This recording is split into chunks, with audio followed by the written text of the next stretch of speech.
Welcome back to the New Music Alliance Radio Hour. I'm Mark Ramone here this week with Mark Sherry and our special guest, Connecticut State Troubadour, Kayla Farnham. And you just heard Pete Nelson with Dick the Bruiser Jr., and we started off with Phil Henry and Phineas. Let's go to Pete Nelson and Dick the Bruiser Jr. Pete's out of Northampton, Massachusetts. Wow, what a great song. I just absolutely love this tune. It's such a great story, and you could see, it has that such heartfelt, vibe to it. Yeah, I have so much respect for Pete Nelson as a songwriter. He comes to a songwriting meetup that I host every month, and I'm always blown away by the songs he writes and the feedback he gives. I mean, with this tune, Dick the Bruiser Jr., he paints such a vivid vision of his father and his life and their experiences together.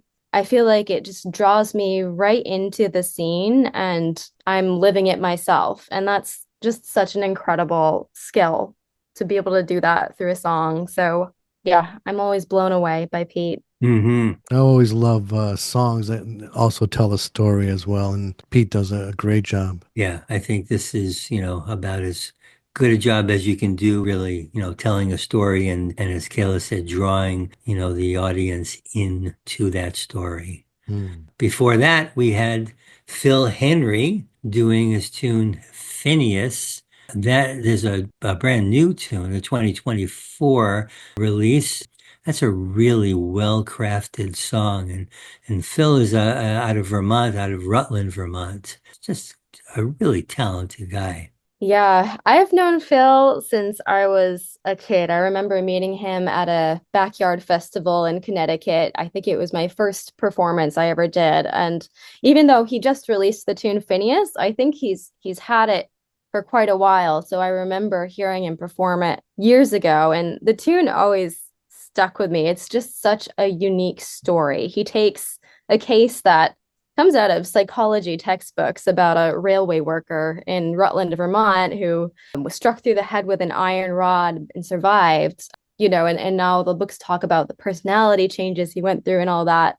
But Phil takes the song and he writes it from Phineas's mother's perspective, which I think is just brilliant. It brings us, again, another writer that brings us right into the story with his perspective. A great pairing of two great story writers, that's for sure.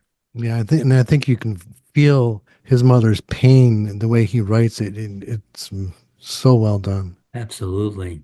So, what have we got coming up for our next block? So for our next block, we're going to have a tune by the folk duo Oakes and Smith called After Winter, followed by the duo Sam Robbins with Halley Neal called New Year. All right, let's hear After Winter by Oakes and Smith.